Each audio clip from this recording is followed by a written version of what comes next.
I decided to read this disclaimer that Jason put together instead of just posting words for you guys to have to read.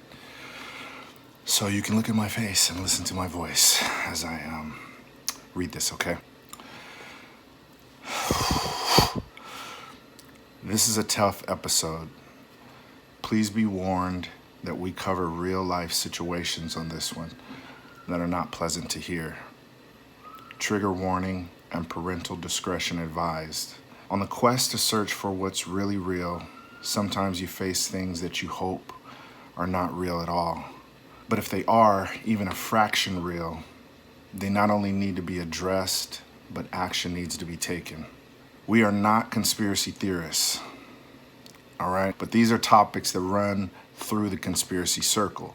We try our best to present only what we know to be facts with little to no speculation.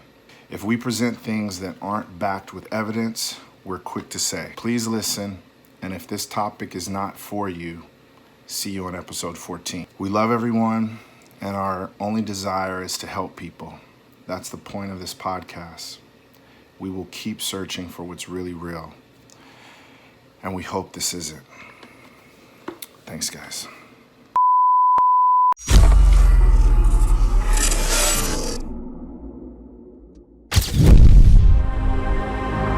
What is reality? Obviously, no one can say because it isn't words. It isn't material, that's just an idea.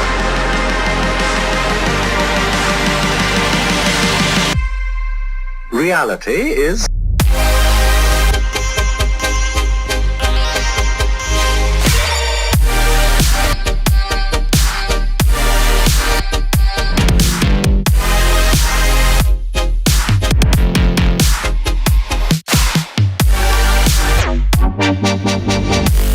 cannot be explained in words.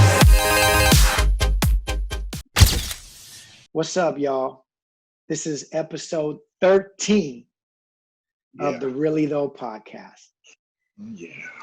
And if you're one of those number people that's all about, finding numbers everywhere, you're probably going to say, of course, this episode is episode 13. The only other number you probably want it to be would be number 33. Because y'all, you know who I'm talking about, you number people that's fine. Or 66. Yeah, 666. Episode 666. I know. Imagine. Yeah, I'm not a big numbers dude. Like, yeah. I hate when people are like, yo, Kobe died, right?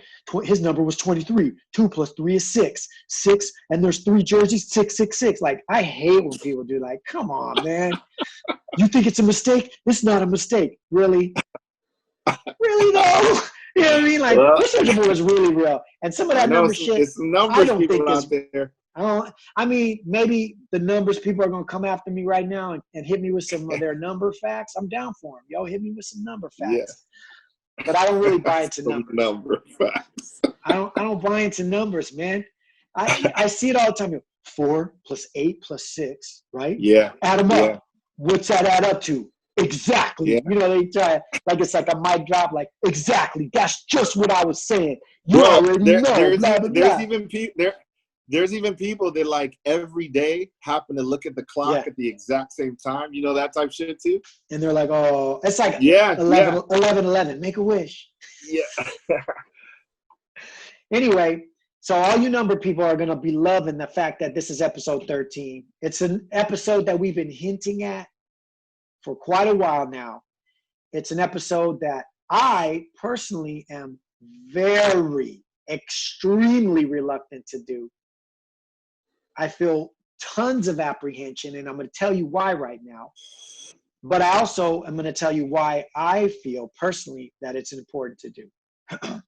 This podcast is not necessarily a conspiracy podcast or a religion podcast or a whatever podcast. This podcast is two guys, like we keep saying every week, that's searching for what's really real. We told you our past because we wanted you to know that we came from a place where we blindly believed something that seems to have turned out to be false. And we're actually open to the fact of seeing if that's really real. And it hasn't been shown to us yet. But that sent us on a quest to question a lot of stuff and to search for what's really real. So today's episode is going to dive deeply into the area of conspiracies. I have been into conspiracies since the late 90s. And I used to approach them in different ways. When I first approached them, I was a Christian. And I'm going to tell you there's different types of conspiracy theorists. And I am not any of them. I am not a conspiracy theorist. First of all, Nesto, tell them where the term conspiracy theorist originated. Well, it's a long history, but the actual term itself came from what the CIA named another term we go by that doesn't have as much shade on it. Whistleblowers, people that were finding out information and speaking up about what happened with the JFK murder, and weren't believing that Lee Harvey Oswald was alone. And then, in the grassy note, that whole situation. So when people were coming to the forefront with a lot of facts and pulling the cover back on certain shit, that was their way of kind of discrediting them. Yeah, like making them sound crazy. Yeah, right, exactly. Right. Calling them that's just conspiracy theorists. Yeah, theory. See, that's the key word is theory. Yeah. Right. And so I don't feel that I am that at all. I don't feel like you are that at all. But for a very long time, in the 90s, when I was a Christian, someone put me up on I was always interested. I never trusted government. That was just, I feel like the people who came up in the 90s, like getting out of high school and starting to go to college and whatever, in the 90s, there was a sense of apathy in general towards government. A lot of motherfuckers didn't vote. And if they did, they didn't really give a shit. They were just like, and that feeling tends to permeate it even till now. It's like we vote now because shit seems so serious. But I bet if you look at a lot of these 90s kids seriously in our hearts, you'd be like, yeah, I mean, I do it, but you know what I mean? Right. The more we see from our leaders, the more it leads us to believe, I mean, I think we were right in the 90s. That's kind of like a lot of the feeling we have, right? So in the 90s, I got a book called Behold the Pale Horse. The author's name was Cooper. He is dead. We don't need to talk about why right now, because that could take a whole other podcast. So I started reading that book, and it was a whistleblower book. It was a guy who not only spent time, I believe he was a CIA agent. He not only spent time writing down shit that he saw and that he heard, and that he spent time making Xerox copies of documents to put in this book, right?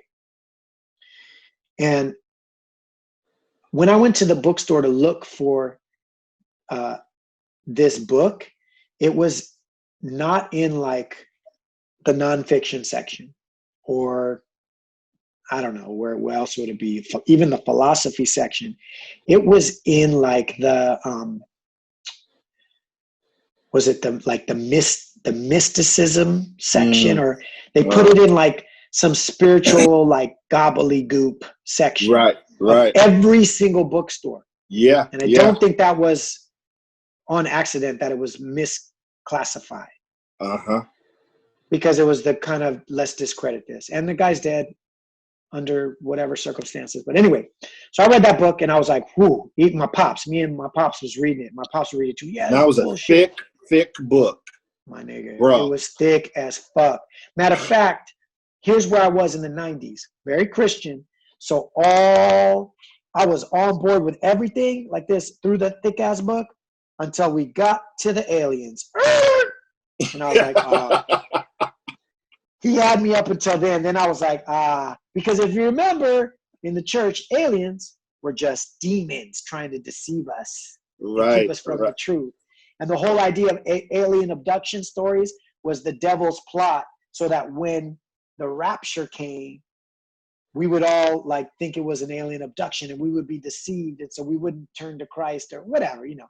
So Yeah. Yeah. that's where I hit my wall. I finished the book, but I was almost tuned out after that. Since then, you know, my views on aliens have changed a little bit. That's still another episode we've been teasing for a while. We're going to get to that one. So here's what I've noticed about conspiracy theorists. Because when you hear us talk now, I don't want you putting us in these files. Yeah. Don't categorize us with these people. No. There's always there's a lot of conspiracy theorists that are religious. I've noticed this. A lot of Christians get really into conspiracy theories. Why? Because they're always looking for the great conspiracy that they believe in, which is Revelation times, the big ending when the devil runs rampant and it makes way for God to come back. So they're always looking for the rapture. So when they see conspiracies, they eat them up. They're like, yes, because the Bible says the world has to get much more wicked before Christ comes back, or, you know, there's wording like that. And then they see these crazy pictures painted by John's words in Revelation, and they're constantly trying to attach, that must be the seven-headed dragon, that must be this, that must be that. So there's the religious guys, right? We know them, they're all, and there's a lot of Republicans that get into this shit, a lot of Trump followers that latch on to these conspiracy theories because they seem to support that the Democrats are bad. You know what I mean? Yeah. Or let's say this, they spin it. They spin the information so that it's aimed at Democrats. Do you get what I'm saying? Yeah. So there's those two groups of people.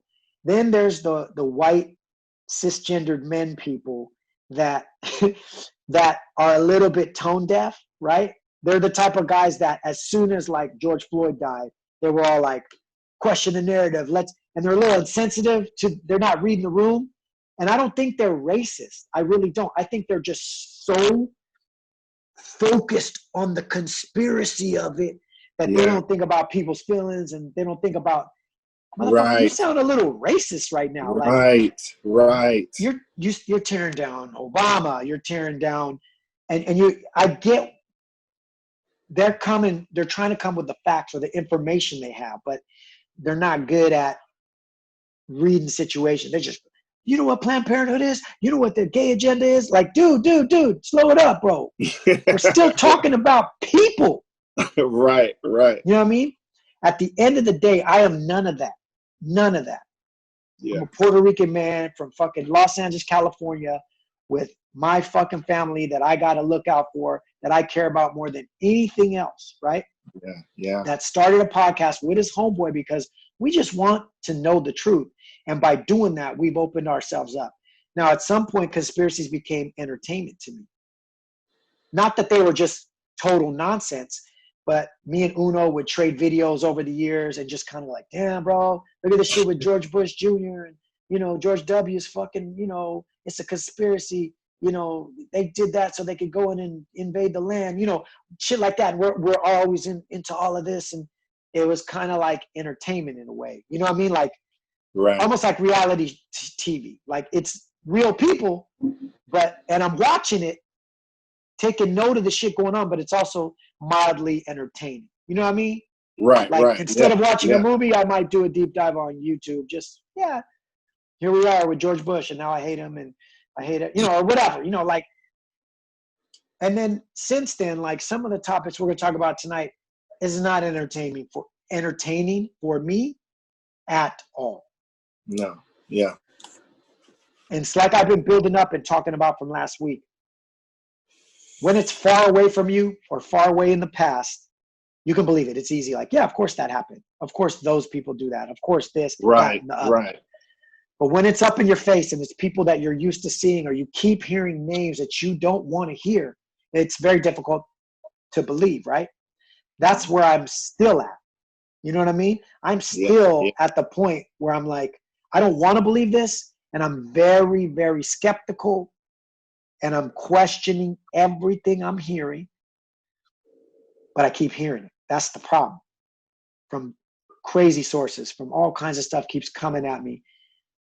This from over here, from over there. More and more people are hearing it, talking about it, wanting to know, just like we do, what the truth is. I don't want to talk about this shit we're about to talk about, Nesto, at all. Yeah. But above everything else, me personally, Jason Soto, I care about people deeply. Yeah. I care about not left wing, right wing, conservative, not minor, like, you know, we're fighting for, because Black Lives Matter, yes, but I genuinely love people. Yeah, me too. And my rosy colored glasses want to see a greater earth for all people, a greater life for all people, if that's possible. And for me to support Black Lives Matter, well, for one, I'm Puerto Rican. I'm fucking black. I got black blood in me. You know what I mean? Like, my history is exactly tied to the slave trade. The way my people were created is straight from the slave trade. You know, we were indigenous Indian people.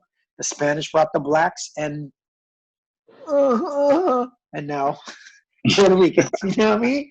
That's what it is. On their way to America, they stopped off at Puerto Rico, Cuba, the Dominican Republic, and they all started doing them, raping or not raping, whatever. But it was all going down.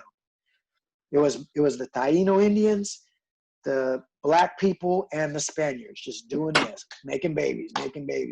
Yeah. It's Puerto Rico. So I'm in it to win it. And I'm not going to ever stop fighting for, you know, equality and for what is right, which is another thing. I care about people and I care about what is right. I've always had an intense, I know I'm going long, man. I'm going to stop soon. No. You're good, bro. You're good. I've always had an intense feeling about justice and what is fair.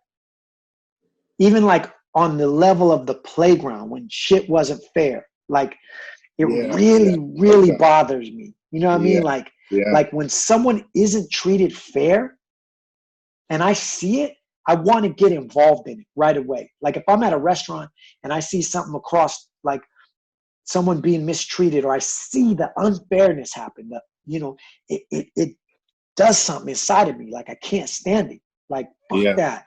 That's not fair. You know what I mean? And I get outraged. And we know that life isn't fair. We know nobody's setting it up. So it's all nice and that. But what it boils down to is that sense of wanting to see justice. Yeah. That's what it really is. As a child, that's not fair. But as a grown man, I want to see justice. I want to see what's right get done for once. You know what I mean? And of course, nothing's ever going to be 100% done right, done fairly, done with justice and all that. It's just, that's not the world we live in, unfortunately. But it doesn't stop me from wanting that and from doing my part to create that. Right.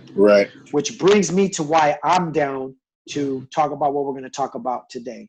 Because this involves the most innocent group of people, the most helpless group of people that exists on the planet, and that's children. And when it comes to that, fuck that. And I know that you feel the same way. So everything we say today, you might have heard because it's pretty much being talked about a lot now. And if you have heard it, you haven't heard it, take it with whatever grain of salt you want. Know that we don't just fully accept everything, but we're seeing a pattern. And we are going to point out the things that are bona fide facts, not a theory, not an idea, not some evidence being pieced together that hasn't all the way been sussed out. There's some things that are factual. You know what I mean? We're going to point those things out to you because if those facts are leading us to other things that eventually become facts, I want to know what's going on. How am I going to protect my children? Or how am I going to protect my neighbor's kids or people around me? Or how are we going to, you know what I mean?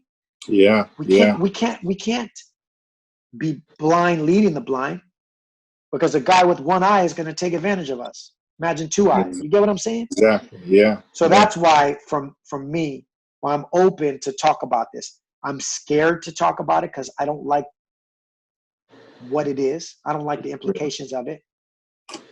I'm reluctant. I'm skeptical. But if there's even like this much truth in it and it's hurting children, fuck that. Gotta talk about it. Yeah. So I'm done with my little rant. That's the only way I could bring myself to even touch this subject is by saying that and getting that off my chest, bro. Yeah. I feel you, G. No, I feel you. I was talking to a buddy of mine, Keita. You know Keita, right? Yeah, I do. Yeah. And you know, not to get into all the details of everything, but him and Chill have been in communication, and now me too, and we're all working together on some stuff for Chill's new album and some people that he's connected to, and doing some video work for them, and you know, almost like a reality show type thing. Well, so he and I reconnected. We hadn't talked in a long time, and you know, he's like you and me. I think he came to an awakening even sooner than maybe we did. I forget the time frame, but his whole big like awakening, which I'm sure we'll get into this topic eventually, but he was hardcore Christian. His big awakening was when somebody, the pastor at the church he was at, broke down the fact that hell is not what we have been taught that it was.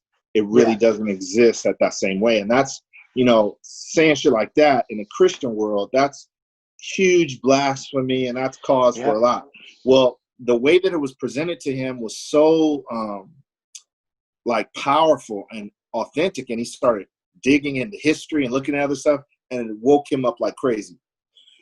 Long story short, he said this to me in the middle of while he was talking, and I was like, oh man, I got to use this on really though, because this is such a good statement for us leading into the things that we're leading into, you know, kind of in general. He said he got to a point because he was hardcore religious, and when he was breaking out of it, his cry, you know, to God or like the spirit or whatever, but his outcry was these words. He literally said, I want truth more than the validation of what I think I already know. I want truth more than the validation of what I think I already know. And that right there is a hard place for everyone to come to. Because like I've even said, I almost don't want truth anymore because it is terrible. You know how like when you're a kid and like you want to know something, you're like, you want to know, I want to know, tell me, I want to know. And then you find out and it's like not what you thought it was going to be, bro. It's like when you're like, Mom, please tell me how babies are made. And then you're like, ew, that's nasty. Like, what? You guys do what? It's just so, and you know, it so comes then, out of where? I know, dude. So then, like, when you think about that as just a kind of like a blanket experience, most couples, that's what they either struggle with or that's their whole vibe because of how they even grew up. Their parents didn't talk about it. Sometimes their parents didn't show love. Parents didn't even kiss. So now they kind of hide their affection in front of the kids, and it's all passed down. So then love making becomes taboo. Information becomes taboo. You don't find out shit unless it's on your own. You know, people, like when I was coming up, they had like how Uno cards are. They had porn shit like that. These kids had these cards where porn shit was going on, and they would pass them around. They would pass them around, and there was no internet, no phones or nothing like that.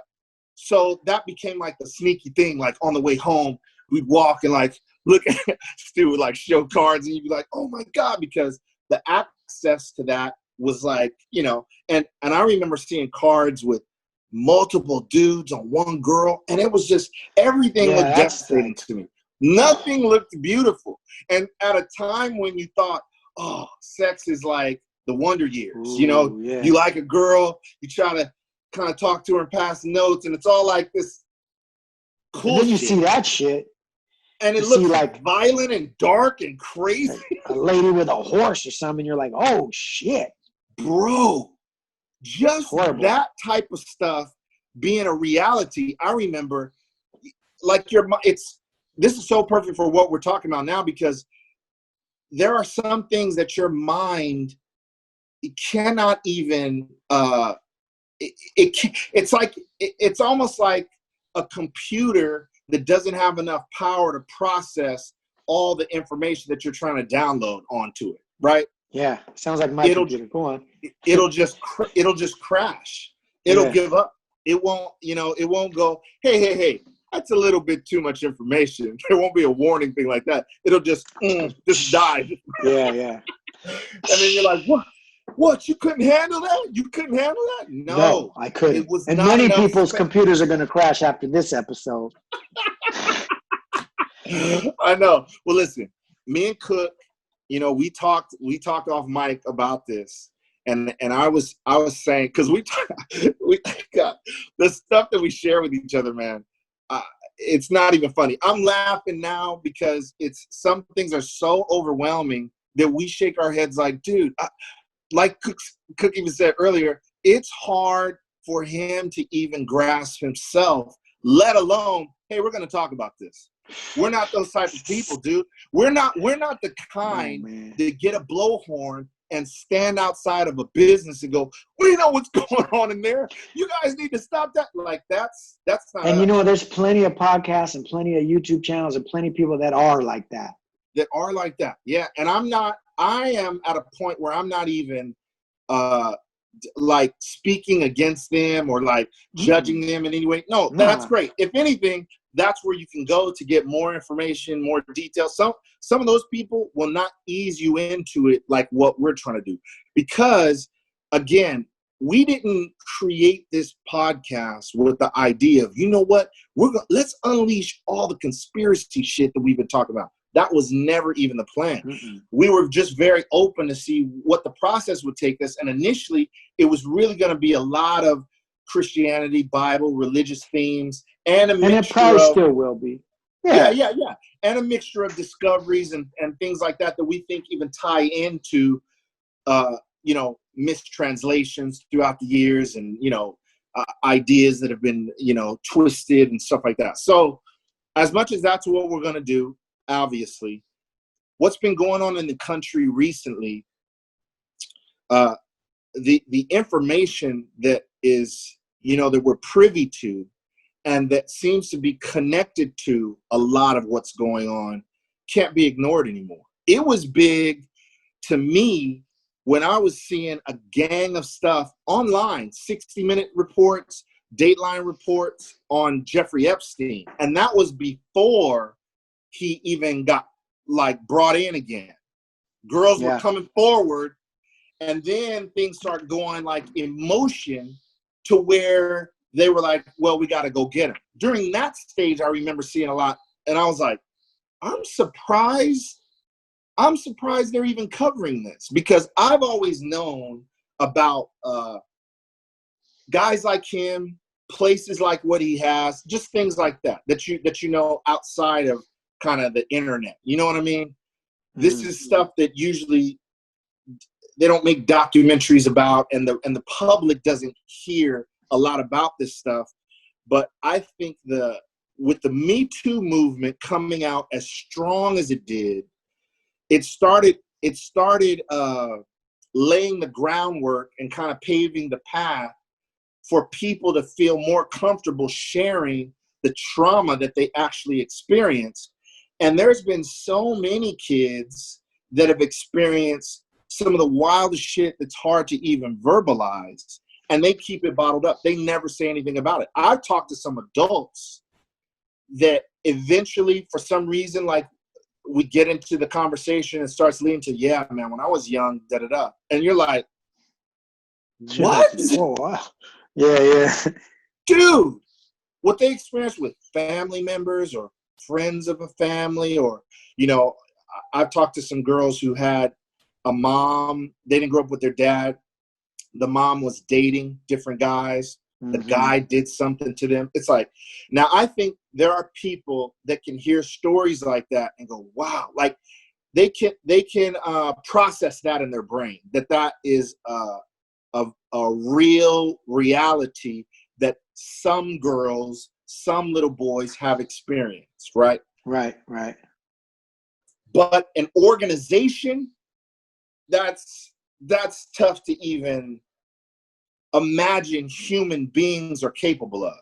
So that's why some information people tune out immediately. They just can't even, nope.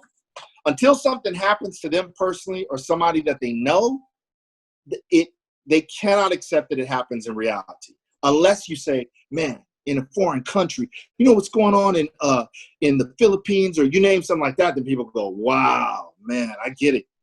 They're crazy out there. You know, they kind of, that's their way of kind of distancing themselves and creating like a safe place, like not here though. It's like what I kept saying, you know, it's like when it's far from you, whether in distance or in time, you say, yeah, for sure that happened. For sure there was cults. For sure there was killings. For sure there was sacrifice. For sure there was abuse. Yeah, totally. Oh, in Yemen, right? Or in fucking, you know, whatever, any other country, you know, like, yeah, of course they do that.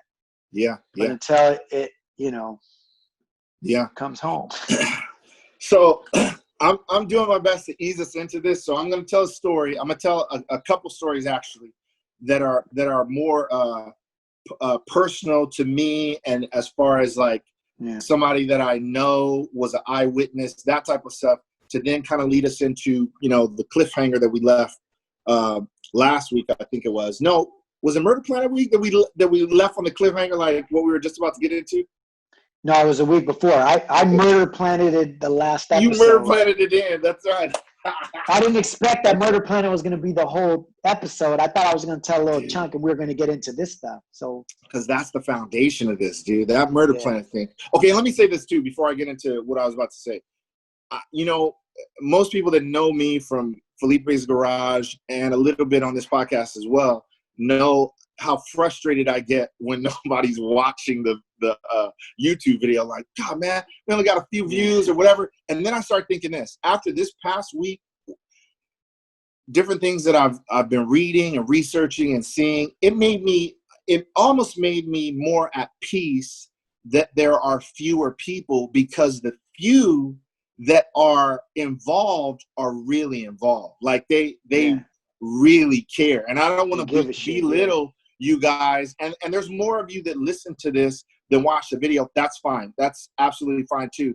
Because at least you're coming with us on this journey and knowing that we're not trying to isolate anybody or judge anybody or anything like that. It's a journey. You know, we're growing as we're going. But the things that we're getting into, there is a way to present them versus just shoving them down your throat. You know what I mean? And even if we may have received them abrasively, shockingly, clicked on something we weren't prepared for, you know, we don't want to just do that to everyone, because that will isolate some of them, and we don't want to do that.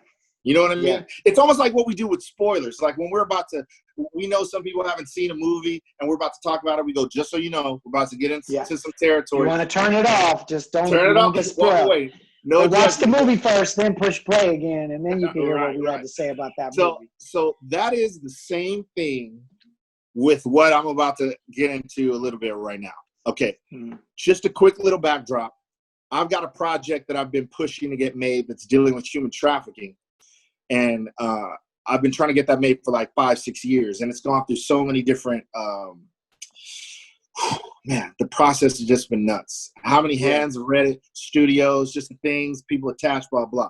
Well, in my research for writing the script that I wrote and the storyline, I was looking up a lot of survivors, people that had gone through human trafficking and survived it, came out of it, and now they're telling their story. Either they're just telling it online, or they're traveling and telling it, all those kind of things. And so I met a lot of different survivors, and some I just got their stories from following them online, reading their books, you know, stuff like that, and their articles and stuff. But one of the girls that I actually met, her story got turned into a feature film. Now the feature film came out at the same time when we were pitching my story, and it was so similar that different people were going, did you rip that off of this? And there was different confusion at the time. and we had to show our copyrighted, no. And then I was getting like, what is going on? How could it be so specifically to mine? And then in a roundabout way, I got a hold of the girl. She saw the concept trailer that we made and she loved it. You know, she's been involved in different human trafficking projects, and some people take it real light, and then some people, you know, they mix the information and they don't give it fully out, just whatever, right? She's seen a lot. But mine, she felt was really, really authentic. Well, we got to talking, and she told me some stories about some stuff that happened to her that was so graphic they couldn't put it in the movie. And so one of the things that she told me, okay, guys, just listen to this. And I haven't talked about this, right? No. I don't think you've ever told this to me, even in just our discussions offline. Okay. So I'm like, what you about to say? All right. This to me will help us transition into where we're going in a deeper way, just as a foundation, so that you guys know how real this stuff is. Yeah. This is in America. Let me just say, first and foremost, what I'm telling you right now happened in America. Like in, I think it was California. I actually think it was California. Okay. Regardless, it was a city. It was like somewhere like, you know, busy and not major backwoods city type stuff. Yeah, it was major city. Okay. So at the time, she'd been trafficked, and she was in different brothels. And usually these brothels aren't like the, you know, movies in the West where it's like everyone's older and they're all dressed up. Come on up here, honey. It's not like that. They still use the name brothel, but they're like, they could be dingy ass homes, apartments, whatever. But it's where they basically keep girls like prisoners and you know, and force them to prostitute. Okay. One of her experiences that she told me came from a scene that was in the movie. And this is let me tell you what was in the movie first, and then I'll tell you what happened in real life. In the movie, they had these girls, these traffickers had these girls in like a storage compartment area. You know how like those you can things they put on boats? Huh? Those things they put on boats, those big, or like storage like a U-Haul place where you can have your self-storage. Yeah. It was okay. So in the movie, there was like this, it was almost like an emptied out warehouse type self-storage place, right? And they were keeping these girls in all these different rooms that had those sliding garage door types. They had them locked in there and everything like that, and they kept them alone. And they would come get them, and they would, line them up. They tell them, okay, we're going to this place, and you guys are going to meet with these guys, blah, blah. So first of all, they drug the girls up, and then they get you addicted to the drugs so that you have to have them. And then they have almost like a liaison type person who comes in and is nicer to you. That's like, here you go, and gives you food and, you know, drugs you up for the day or whatever, so that you can handle the trauma that you're about to get into. In this story, in the movie, some of the girls could not handle how much sex they were forced to have every day. And some were going nuts. You know, some would try to run and leave, and then they torture them or kill them or whatever, and make a show of them in front of everybody so that everybody would get in line. Well, in the movie, what one of the traffickers did was gave all the girls little kittens to take care of. So these girls became almost like motherly, right? And their downtime, they were taking care of these kittens, and that was like their release, so that they had something to look forward to when they come home, and they could take the day work or night work, whatever it was with the sex, as just like that's their job, and they tune out to accomplish it. But they know when they come home, there's that safety. They can play with the kitten. They've got something that'll love them, right? Wow. So one girl tried to escape, and I think it was a girl tried to escape, or she came back with not enough money, something like that, for the day. So the trafficker made an example to all the girls, got them all around, and beat the kitten and killed it to let them know this is what's going to happen to your, almost like your baby if you try to run or if you don't come back with the right amount of money or whatever the case, right? So it put them all in shock. Well, she tells me,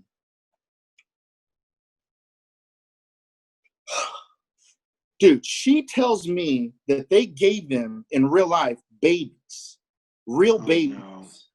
Oh, fuck. Fucking babies, bro. Oh my all God. All the girls in this house, and I haven't told the story to hardly anybody, but the people that I have, the first question is, where did they get the babies from? Because that was the first thought I had. Bro. And so follow me with the story, and this is why, again, I'm following you. Whew. this is why, again, some things are just so hard to grasp, because even when I tell you this story, your brain is still going to go back to, where'd you get the babies? Now, then if I tell you, here's where they're getting, at hospitals. Hospitals? Yeah. You don't think that there's bad people working everywhere? No. We can't imagine that anybody in a kid's ward at a hospital would be selling off. Dude, there's no way in the world. That again, we would not believe that that's even possible. But this girl is not the only one. She witnessed it. And more people, bro. More. But this girl, so she tells me this. They gave them all babies. And I said, wait. So it wasn't cats or pets. She goes, no. It wasn't. And she goes, here's what happened. One girl came back and did not have enough money that she was supposed to make, because they all had an amount that they had to make every single day. They slept with like 25, 35, sometimes 40 guys a day. And they had to bring that money back, and they didn't get to keep any of it. The pimps and the traffickers would, buy them clothes, take care of their food and stuff like that, but they never had any. Well, the girl that was telling me this story, she stashed some cash, and she was like planning a breakout. So she had money saved and hidden. Well, when this girl came back, her friend, and didn't have enough money, she covered for her and gave her that money. Well, the trafficker, the lead dude of the house, found that out.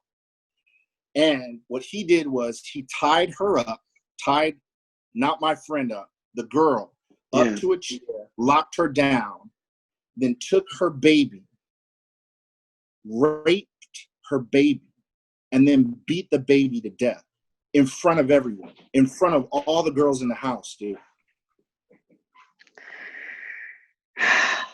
And this is a human being. This is a guy that actually did this. Now, me personally, just like how you're responding, I don't know how I would even recover from seeing that. It's hard enough saying it. It's hard enough, I know, for an audience to even hear it. But bro, to see it and then have to work the next day, how does everyone not commit suicide? The resilience of girls is next level, dude. It's next level. I don't think I would last as a guy. Some shit like I can't even put myself in the place of it, let alone I don't get it. Yeah. So again, we're dealing with, just in that story alone, and I've got more, and they're horrible. I'm not getting into any of the other ones, but just to let you guys know, from the horse's mouth. From the horse's mouth, bro. And she's on our team helping us try to get this project out. She's got another project of her own. She's trying to retell her story, even though they took her life rights and did all this stuff, with the movie. It got her name out there. It got her some recognition. So she has a platform just in the fact of what she's done and gone through and how she had to survive and how she even escaped. She's got a story that I'll tell you offline, bro, that I can't do it right now. It's all right. I'm already named. It's from when she was in Vegas, and some celebrity names that she knows that are involved in some stuff. That's just, of course. Oof. Well, I don't think I need another story right now. It's all organized. Now, this is, I don't know if you'd want to call it a fetish of some people. it's so gross and horrible to us. We don't even have words for it. But in their world, it's like a I don't know, like a flavor. It's like choosing food. You know, well, I prefer this kind of food. Like when you're at that level that you can have anything just handed to you at any time, some of these people, you know, they go sideways. And then there are people that are involved in orchestrating this type of shit for their own purposes and have been for years.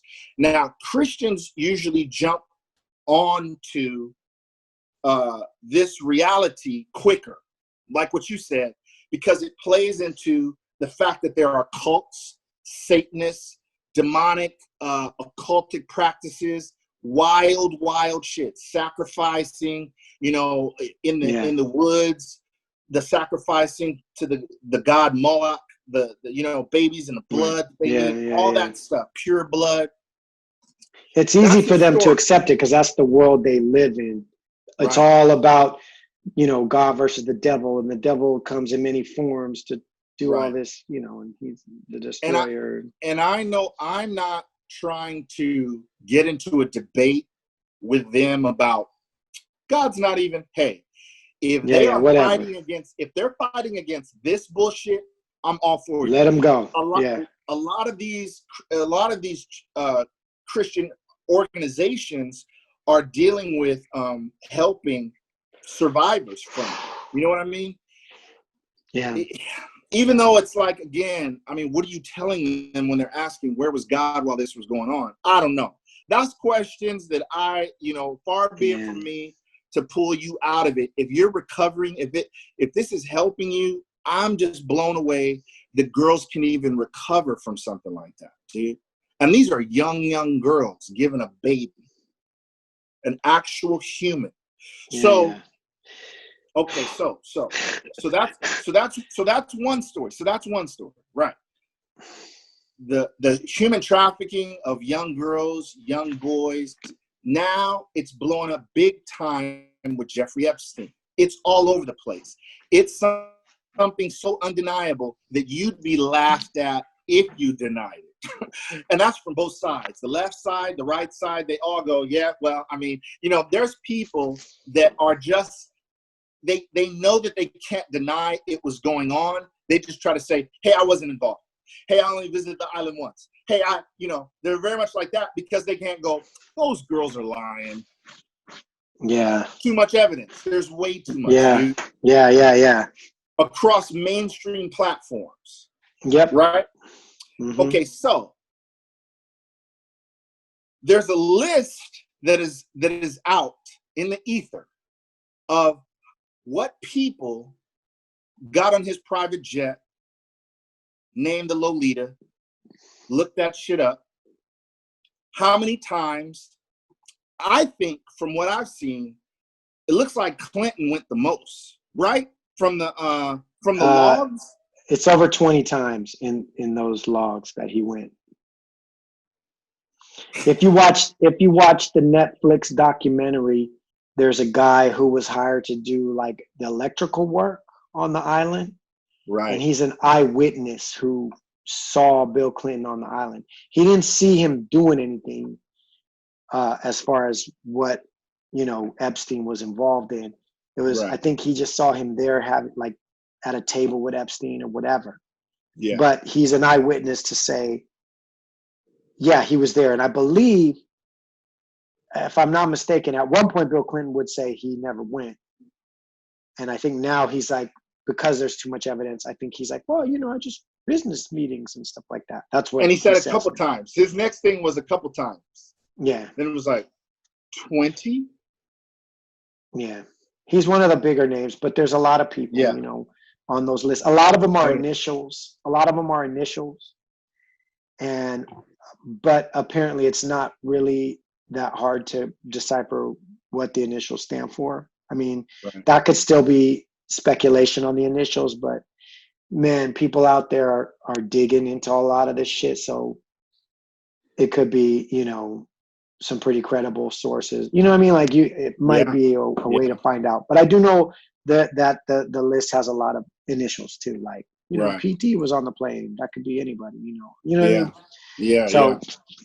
And but so, nobody denies the Bill Clinton thing. That it was yeah, over 20 times, like 26 times, over or 20 something like that. times. I know Yeah. it was over 20 times. Yeah. Hillary's been out there. There's pictures. There's a lot of pictures online of a lot of people, you know, Yeah. there's a lot of this stuff. And I know Jeffrey Epstein not killing himself has become a meme, and it's like such a, it's because it's like something so obvious. Everybody's like, come on, guys, like, you know. Yeah, and again, from all sides. There's nobody like in the middle or the left or the right or whatever that doesn't go, come on, dog. That motherfucker didn't kill himself. Like, Right. it just Right. seems too unlikely. Right. Now, again, that Netflix documentary, which is sort of like softball,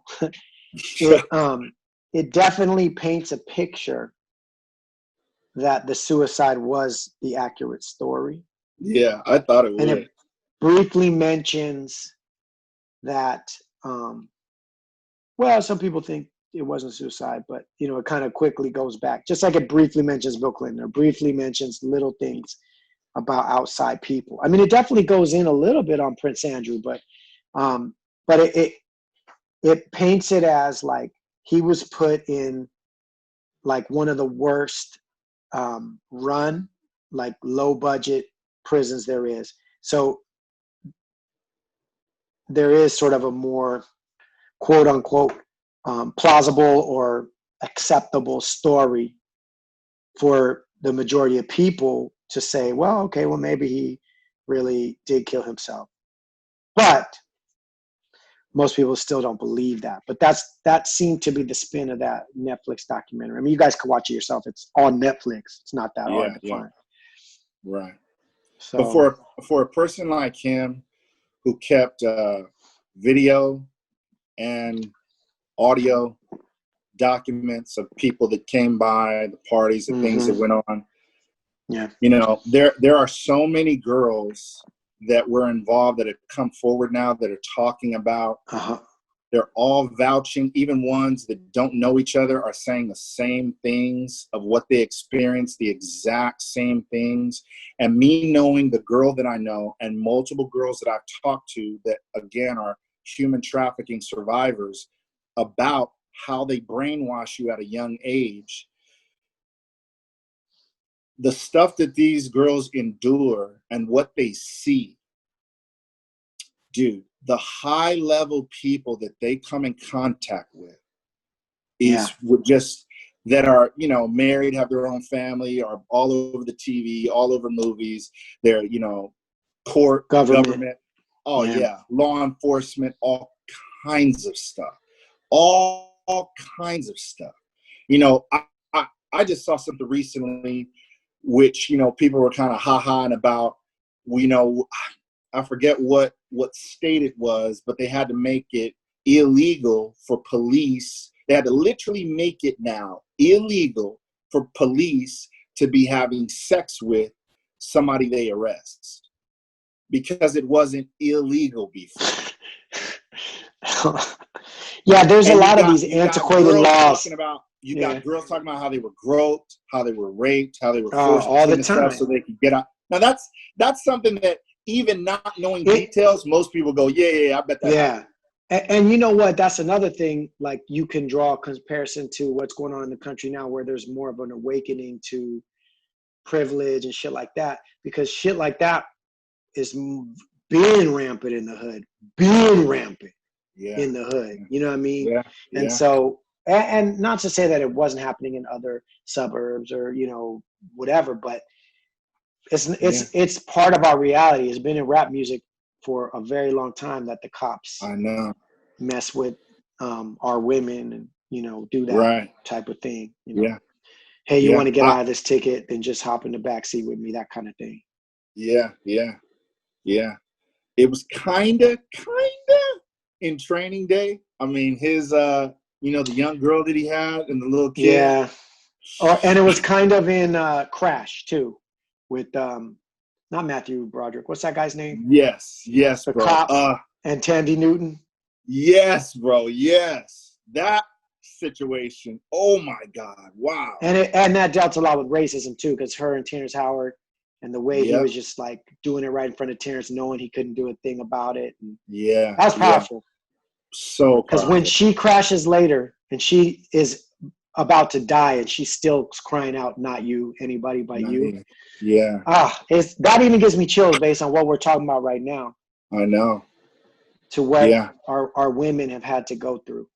And Yeah. our young girls and our young boys too, but Yeah. in particular what you're talking about with women. And so anyway, not to get too far off because it's such a heavy topic. No, I know. We can't take many rabbit trails here. If we're gonna do this, let's just do it. I'm so trying to just ease us in. So ease us into the Epstein, and then I'll ease us into something else. But go ahead. Okay.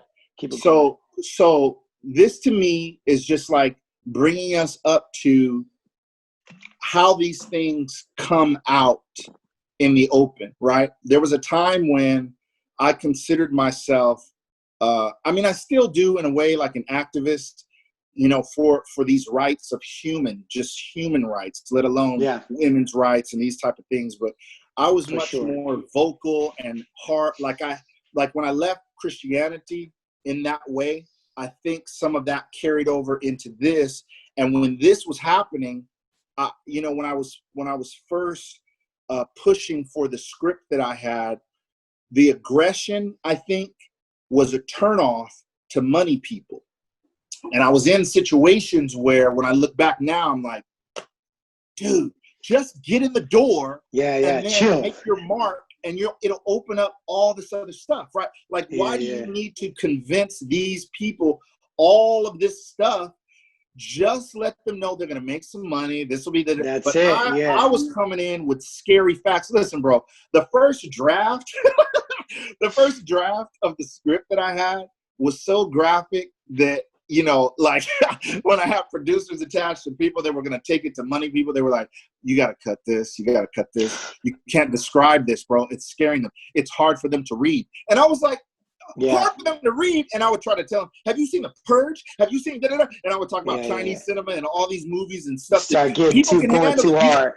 Bro, with this topic, it's very, very touchy. It's different than just gun violence like John Wick or something else. When you're talking about rapes, and the way that I was writing it, even though I knew I wasn't going to film actual, I'm not trying to get gratuitous and highlight on that, but I needed I needed to focus on it enough to get an audience angry enough so that when the vigilante side of the movie comes, you're like, kill all of them. You know what I mean? You look at John Wick, and we didn't watch the dog getting pummeled and bloody, but you saw them come down, strike the dog, and then you saw the dog dead. Now, the dog dead was enough for us to cheer the entire for 3 movies worth of pure murder. All these things. Murder them all. If that wasn't enough, they brought Halle Berry in part 3 with some more dogs. And you fucking with dogs again? It's like renewing the contract. Okay, we back in. We signed again. We signed it. It's time to renegotiate. We signed it. Go ahead, John Wick. Kill him. Hell yeah. Kill him. Bro. So, when it comes to all this, it's just amazing that now we're in a day that so much is coming forward that is undeniable. Like, that's the day that we're in. But I had to realize if I wanted to push the truth forward, there's a way to do it. Everybody out there can't handle things the same way. And just because some people can't take it the way you can doesn't mean they don't care. It's like find another approach to get to them. Again, we're just like what we're doing with you guys and with everybody listening. It's not about what's true or not. It's about how do we embrace it and what do we do? Because a lot of people don't know what to do with the information like this. They just exactly, dude. So it's like if someone can come along and go, hey, remember the old commercials where they would show a kid that was half dying, so skinny, and they need food. There was always flies around. And then there would be a dude that would send them 2 pennies a day. You can feed 25 people. Right, like that kind of thing. So when you think about that, there are people out there that can handle it, that can walk on a crime scene and deduct what's going on so that they can help lead to justice in this area. Yeah. But the regular person would get out there and fall down crying. They'd mess up evidence. They'd be emotional. They wouldn't be able to handle it. You've got to have people that can get on the front line and handle things that you can't. And so there's got to be a way for people to grasp this type of truth and then hear, what can I do? Okay, it may not be for you to fly down to Washington, hop the fence, and just start running towards the White House.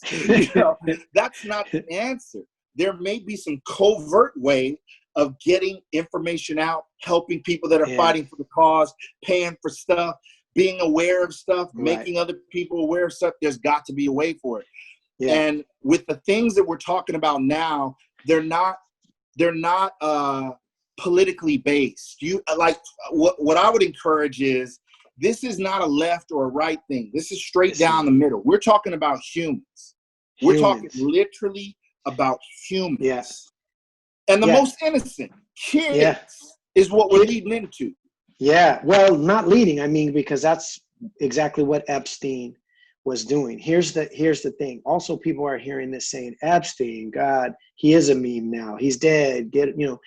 And the way things happen is, no matter how many reports we hear or things, whoever they are, whoever it is or whatever, whether it's news media, whoever, billionaires, whoever, we don't know, I don't know. It always seems to be quickly spun down into an isolated incident. So we're talking now like, oh, well, that's just Epstein. Epstein's dead now. That shit's over. It's funny. Yeah, he didn't kill himself. That shit's over. You know what I mean? Yeah. And so even saying like, well, what are we supposed to do? It's like, well, what are we even supposed to believe? Right. When for all intents and purposes, we're talking about one sick guy who had one sick girlfriend, and they alone did these heinous crimes against those women, and they're dead now. So we're good. We can go back to whatever, right? Even the softball Netflix documentary says, hey, there's a lot of other people surrounding this story those are the people that want this to look like an isolated incident, want to go back into hiding. They want that news cycle to go away quickly, and a lot of times it doesn't.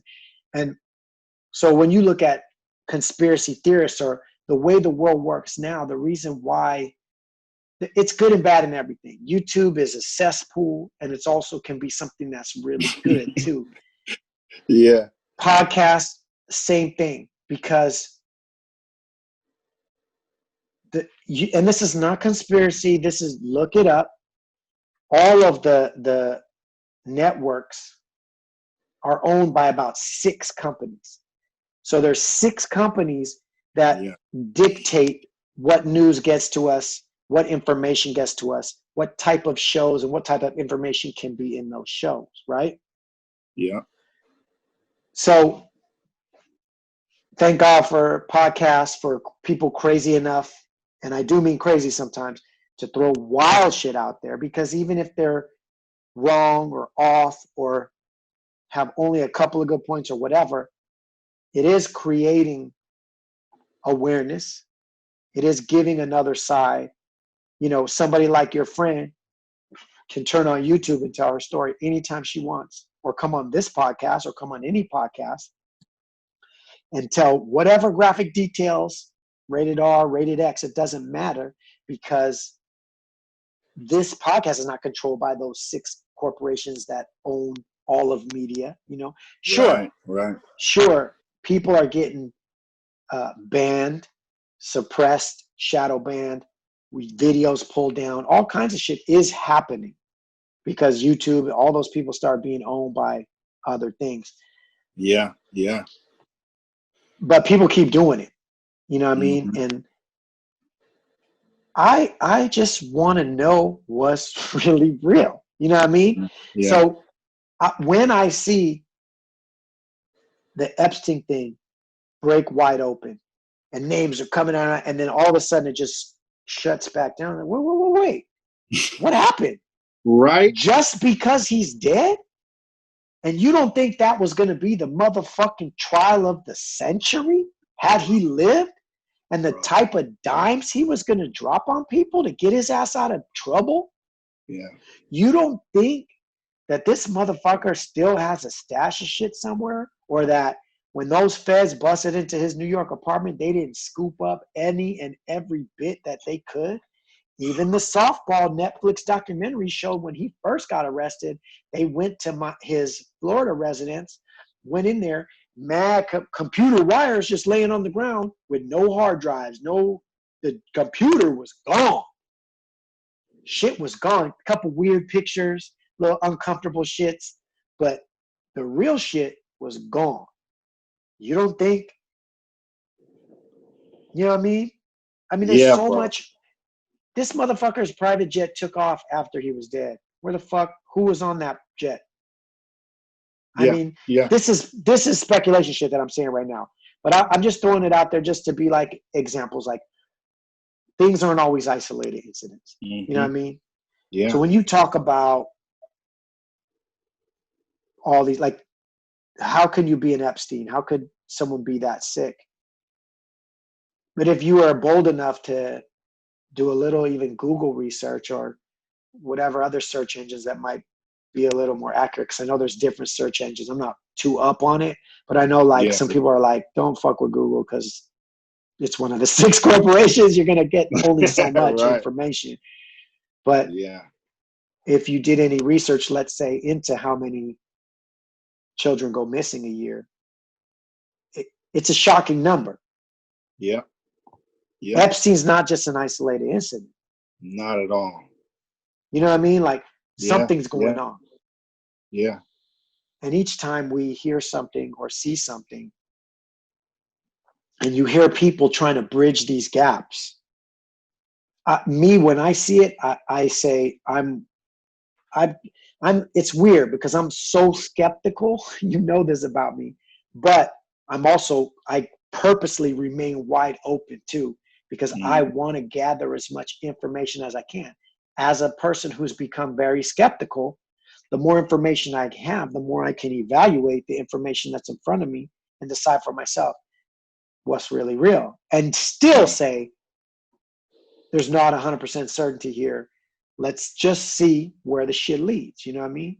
Right. And it's weird because we're kind of digging into it, but I still feel like there's like a setup aspect to what we're doing here. It's like, man, we're going to have to, I don't know how far we want to go into this, but I mean, you brought up like the people that were taking his plane out to his island.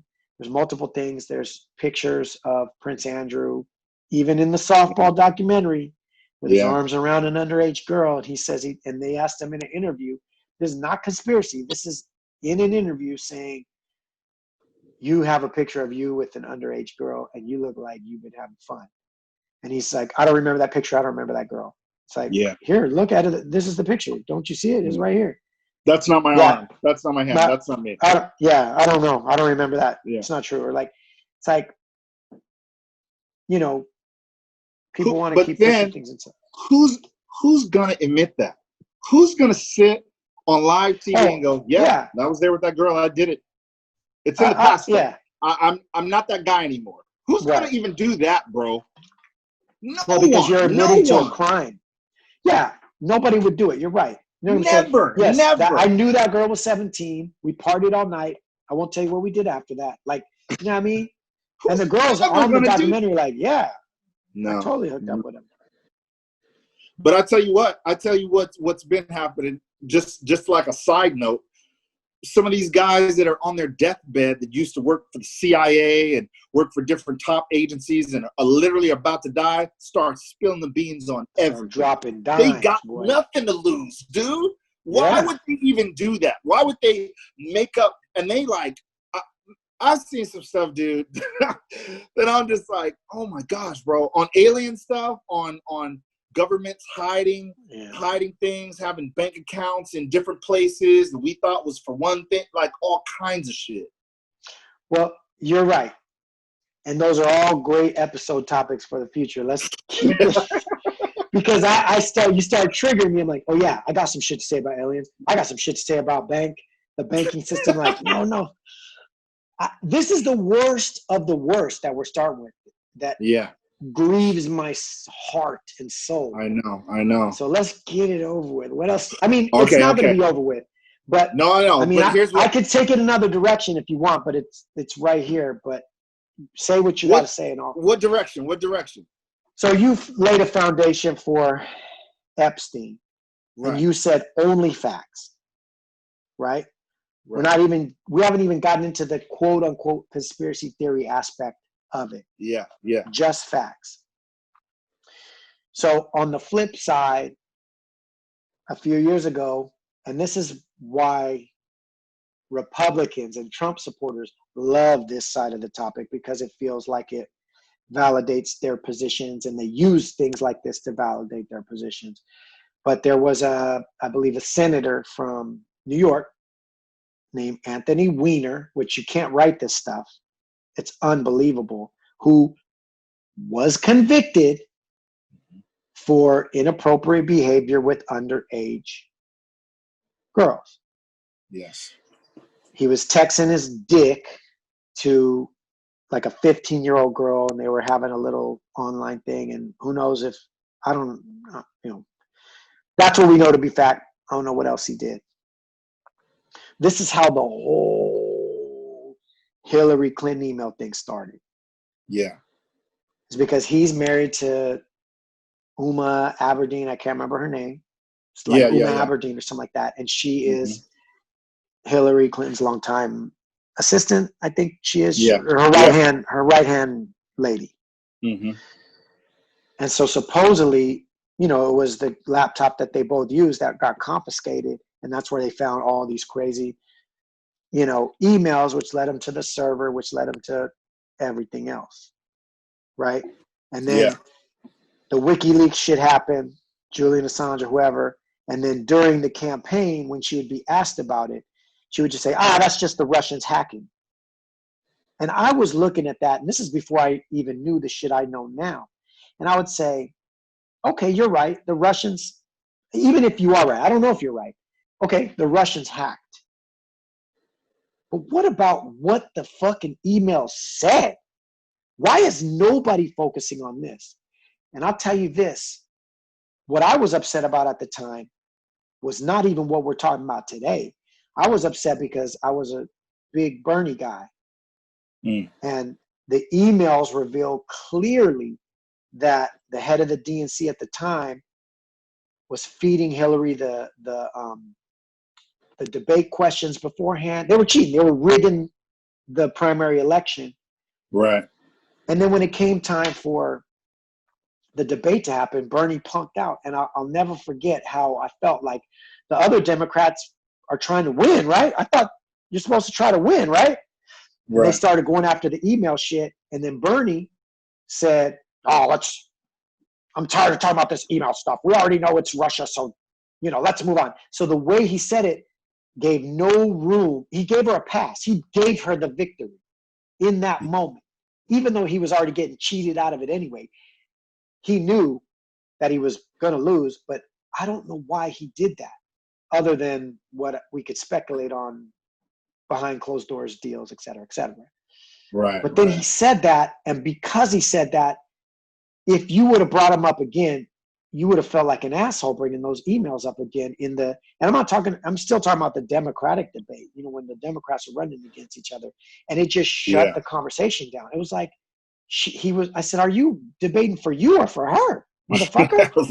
Right. You want to win against her, right? That's all you had to do is focus on those emails and you're done. I know. But it just wasn't going to happen, right? Because that's not how it was orchestrated. So that's what I was mad about back then. Supposedly there's a lot more in these emails. And this is where it gets really weird, really still somewhat speculation, although a lot of the emails have been leaked and you can read them for yourselves. And it goes well beyond rigging the DNC. Mm-hmm. And this is where people start tying different things into back to Epstein or back to what Epstein was doing and how that all plays out. Now, a lot of people write this off. I was one of them in 2016. I didn't write it off.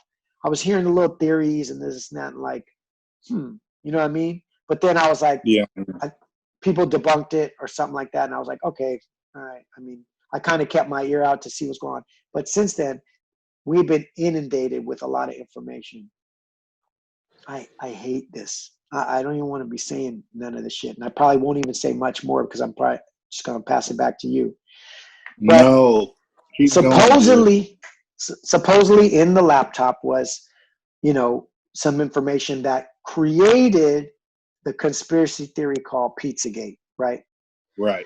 So I'm not going to get into all of it. It's too long. And if people want to know about this, they can Google it or they can even email us and maybe we'll do another episode on it. We probably will because maybe we should leave like a couple of links that we agree on in our. Yeah, we gotta find them because a lot of them are really wild and speculative. I can't even say speculative. I mean, they're putting out. You see video of people and you're like, well, they're together. I mean, shit. So you're like, what does that mean?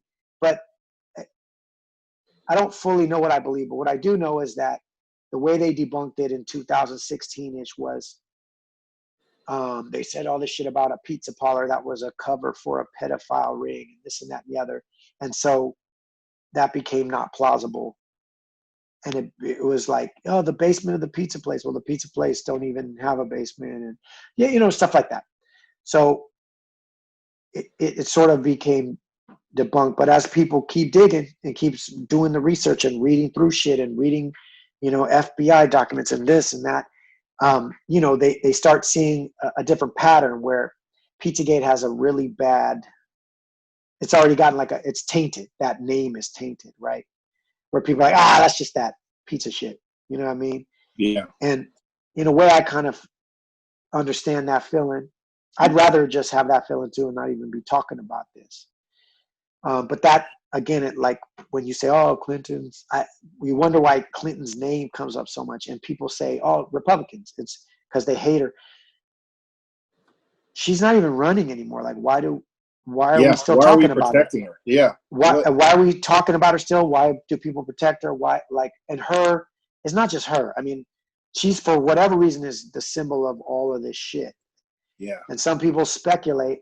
I haven't seen what's on Anthony Weiner's laptop, but people say that whatever was on there is what sort of clinched it for those people to say, you guys should be looking into Hillary. Now, this is where I'm going to end.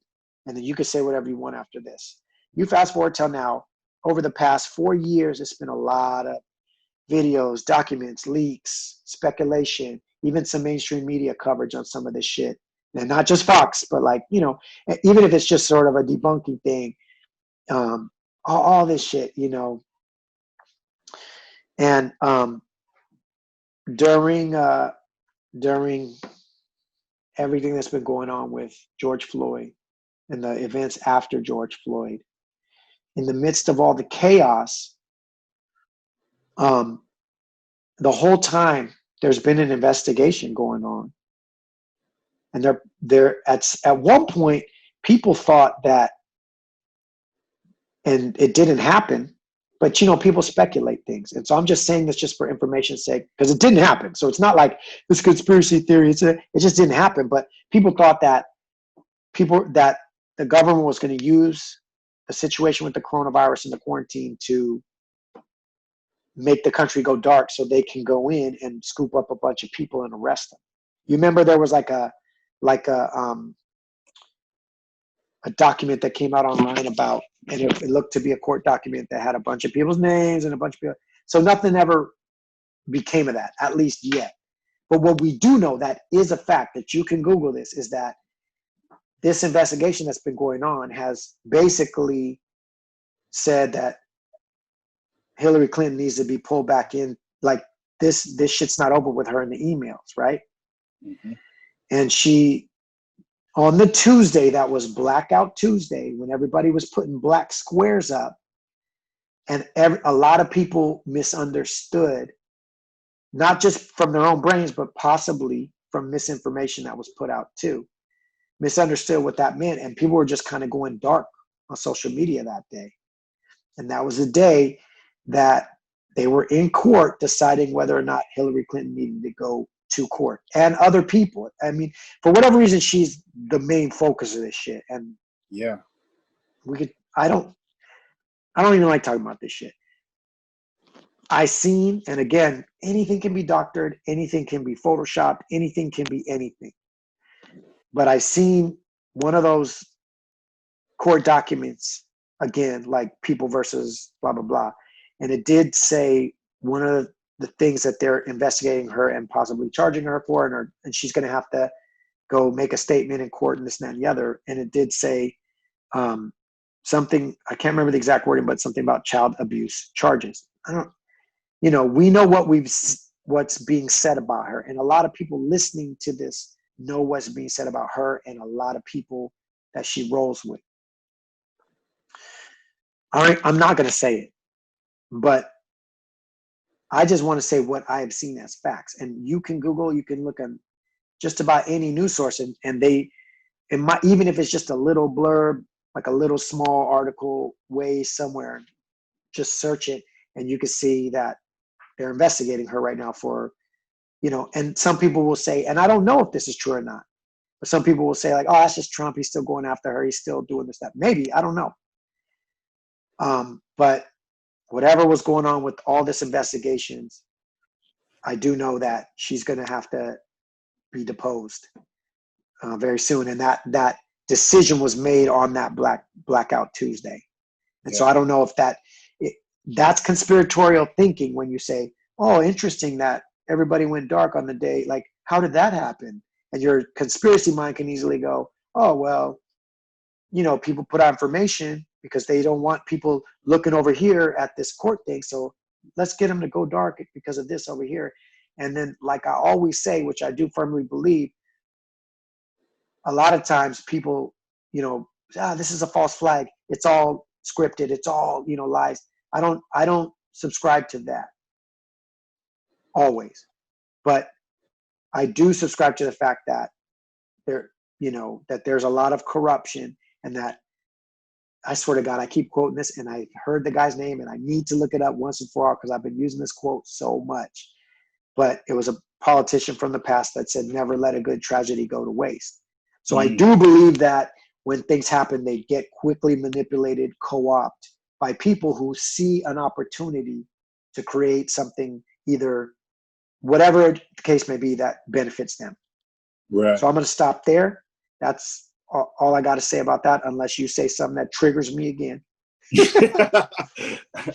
No, I'm gonna close it with, because that's good, dude. And we don't have enough time to go into the next phase, which would be good. I mean, Podesta, that's Podesta is a part of the laptop and the emails, and that's a whole. He's like 3 episodes worth if you just go Podesta. Absolutely. And that's, again, it's all in the realm of conspiracy, but it's right. But FBI investigators that have been studying human trafficking and pedophile rings and have busted actual people and rings, actual other rings, have seen the pattern of logos, symbolism, and code words that have been used that were also in these emails.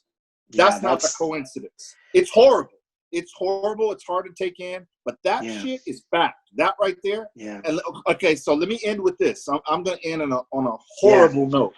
On another horrible note. Thank you. Thank you. That's okay. So one of the ladies that's working with me on this human trafficking project of mine is an investigator, and she used to be a detective. And one of her cases that she dealt with working with the FBI, they were doing surveillance on this, let's call it a party that was taking place in the Philippines. And there would be rich businessmen from America that would fly out to this thing once a year They've got video footage of this. And this is how they had to bust them. I don't even know who planted the cameras to be able to see this, but she sat there with FBI and saw some shit you can't unsee. So again, parental discretion advised right here. Warning, warning, warning about what I'm about to say. But she saw with her own eyes and conveyed it to me. This is one of the reasons why when she got my script and read it, she was like, that's not too graphic. And this is true. This happens. I've been working with a lot of people and getting a lot of facts that's not like fluffy and made up. It's real shit. So these guys would pay money to go out to this resort that's out there for 3 days. And they basically have orgies with children. And there were kids being served like food on a plate to them. Amongst all of them, just raping little boys is mainly what I heard from this specific situation. Wasn't girls, it was all little boys. Now, again, more people can take this as reality because, oh man, the Philippines, and they, we know of stories. I'm sure people have kind of heard of stories of even families selling their own children into slavery or whatever, just for money and just to be able to survive or whatever. Like they got a few children, they sell one. They even, I've heard of this, families who have a daughter and they sell her out, she gets pregnant, and then they sell the babies. Some of that leads into what we're going to get into later too, is having babies that aren't registered, and how that's how sometimes these babies get trafficked. And sometimes, guys, it's not just for sex, it's organs. I mean, there's a whole trafficking of organs that goes out there too. And they make kids just to be able to take them for a lot of different reasons. So that stuff is a reality, and it's harsh and it's dark and it's horrible. But as much as I personally don't believe we can end it, I believe that we can make a strong impact and we can hit it. There's a way that can be done, and some people are doing it very covertly, very on the low. They can't be posting, hey, guess what we did today? They can't be doing that because they'll get found out. If you guys don't understand how the world works, even in the law enforcement with undercover agents, we've all seen movies that we love it, and sometimes I think our brains go numb just picturing that Donnie Brasco and all that different shit. Oh, that's movies. You don't understand that there are people that really go undercover and have to be undercover, seeing deep, dark shit for a long time and gathering evidence because that's the way that they believe they can bring these things to justice. That shit's really going on. And I can vouch, I don't know the details, but I know some stories that give me a little bit more like, oh, good. Really? Some people are doing, oh, God, because sometimes we see this horrible shit and we think nobody's doing anything. There are true patriots out there that really are built for this warrior type shit, man, that we would break under one day. You introduce me in some shit I'm supposed to be, at a party and faking like I don't see anything. I'd be like, are you fine? Dude, I wouldn't leave out there alive. I wouldn't be able to do it. I wouldn't be able to leave and come back with information. You know what I mean? But some people can. And I'm glad that they're out there, Yeah. Whew. All right, well, man. Bro. This sucked just as much as I thought it would. Yeah, but even worse with your stories, bro. I didn't know you were gonna hit me with them stories. But listen, guys, for real, guys, Linda, listen. Don't give up on us, man. This is a rough one. Some of you already turned it off and unsubscribed. And I honestly hope you don't listen again. I've said it when we talked about religion, when we talked about other things. Hear our hearts in this. We're not doing this for clicks or fucking likes or subscribes or numbers to go up. No. We're saying if there is, we know there is a problem. And we want to do whatever our part is to make, even if it's just bringing awareness. This motherfucker, Ernest, is telling you about people he directly knows. Multiple people, not just somebody he read about on the internet, but people he has spent hours and days with and months and years with. So we're not talking out of our ass here. We suggested some things that a lot of people already know about that have yet to be seen where those things are going to go.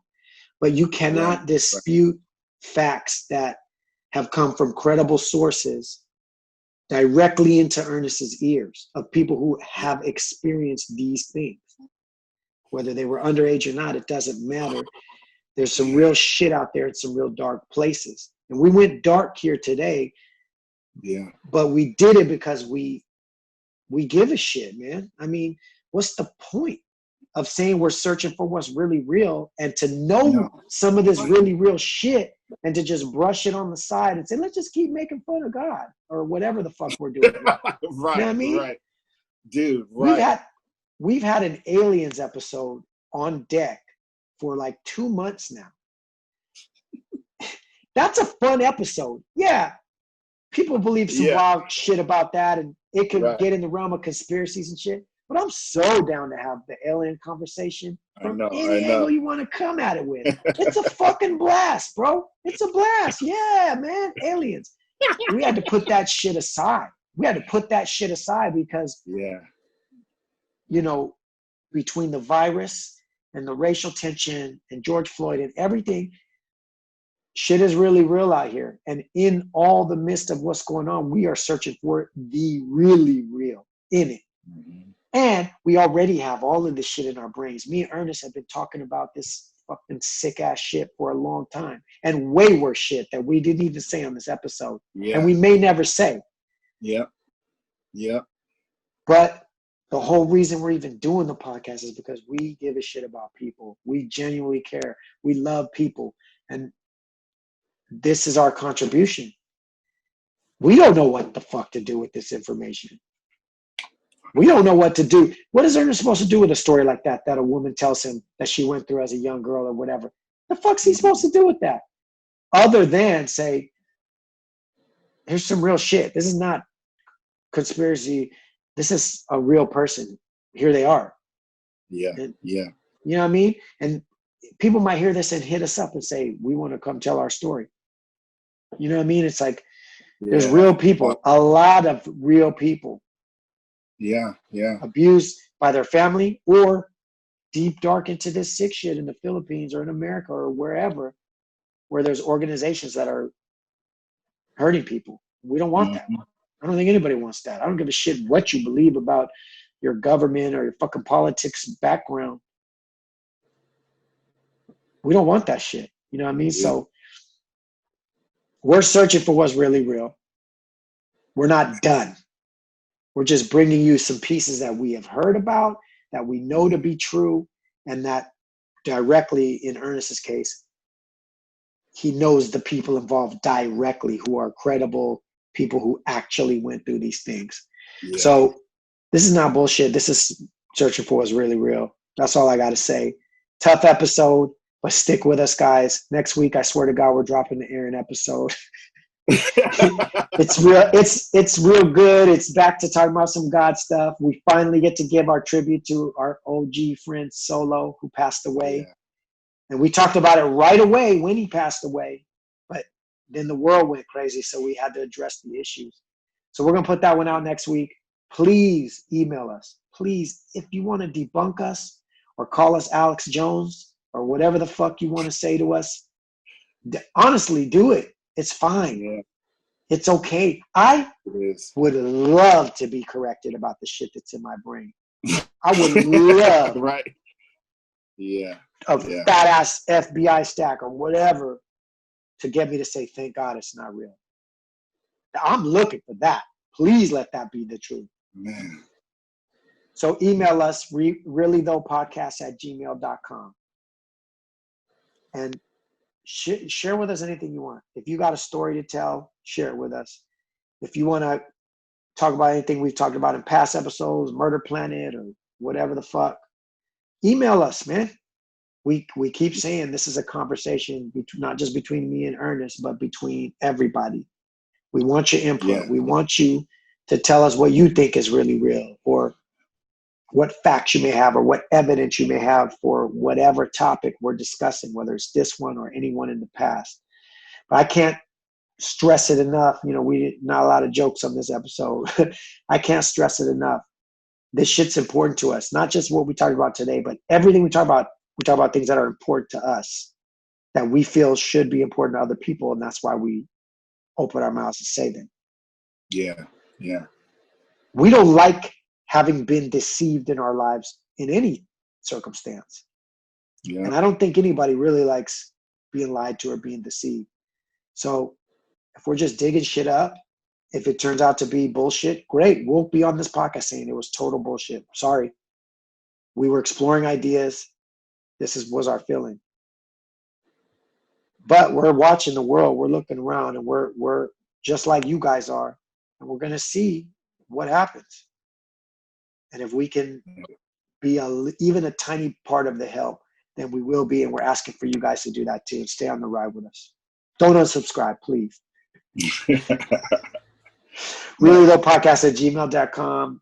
Unless you got something else to say, Nesto, let's get out of here, man. Yeah. I was going to say one last thing. Just like your favorite, musician or artist, sometimes they have an album that you don't like every single song. And sometimes you like every single song, but some you like way more than others. I mean, that's the nature of people. And I feel like that's what we are. There may be stuff that you like that we talk about, and then stuff is like, I don't like that. You don't have to cancel us completely. I mean, I know when I first came on Felipe's Garage, I was known as, here's that conspiracy nigga. This nigga gonna bring some alien shit, and he's gonna be, and that was my little mix up of everything. And then there's times when it's skewed, the episodes went hardcore into that, and some people are like, God, man, get back to some movies and before the pandemic. Yeah. So I get it. Not everyone was hating on me, but they were like, bro, talk about some of the other stuff. And I get it. Like with your favorite artists or whatever, you like them sticking to what you like from them, and you don't cancel them completely. You just go back when they're talking or singing or rapping or whatever on that subject or style that you like. So it's no love lost. We understand that. We understand that this can't be for everyone. They can't. But we're hoping that even people that didn't think they could handle a subject like this are, because of how we're approaching it, more able to handle it, and maybe even pass it on to someone else that this was hard for them to handle too, and can bring some kind of hope. Yeah. Let's keep hope alive, bro. Let's not get depressed off this shit. Yeah, bro. I'm trying, dude. I'm trying. Yeah, me too. I all day I was really since last week, knowing like I murder planeted the last episode, and I was like, I can't avoid it anymore. Like, I didn't even do it on purpose, but I'm like, I can't all week. Like, I can't avoid this shit anymore. I know we're going to talk about this shit that I don't want to talk about. And I'm not a conspiracy theorist, and I'm not that guy, but damn it. It's in our faces. Dude, we're almost like investigative journalists in a way, because when you're used to talking and dialoguing like we do, and then you start investigating stuff, you're not skewed to one side or the other. You're looking at fucking facts, dude. That's all I want. Like I keep saying, this isn't the left or the right. We're not going political with this, because if you choose Republican or Democrat, there's positives and negatives coming from both sides. That there are good people on this planet that care about people, and they swing either left or right. There's things that people agree on. It's reality. But when it comes to this topic we're talking about, dude, there's no blurred lines. Either you not believe that this is happening or not, are okay with the reality of it or not. Because it's out there. It's really happening. Yeah. Pedophilia, pedophiles, all that stuff is absolutely real. We didn't make it up. So it's not about believing it or not. It's really out there. It's just this type of information is so horrible that it's hard to keep dialoguing about. Yeah. It is. On that note, we're going to stop dialoguing about it on this episode. Yeah, man. I hate this topic, but also I hate people getting hurt. So we're getting out of here. That's it. reallythoughpodcast@gmail.com. We love you guys. Man. All right, we out.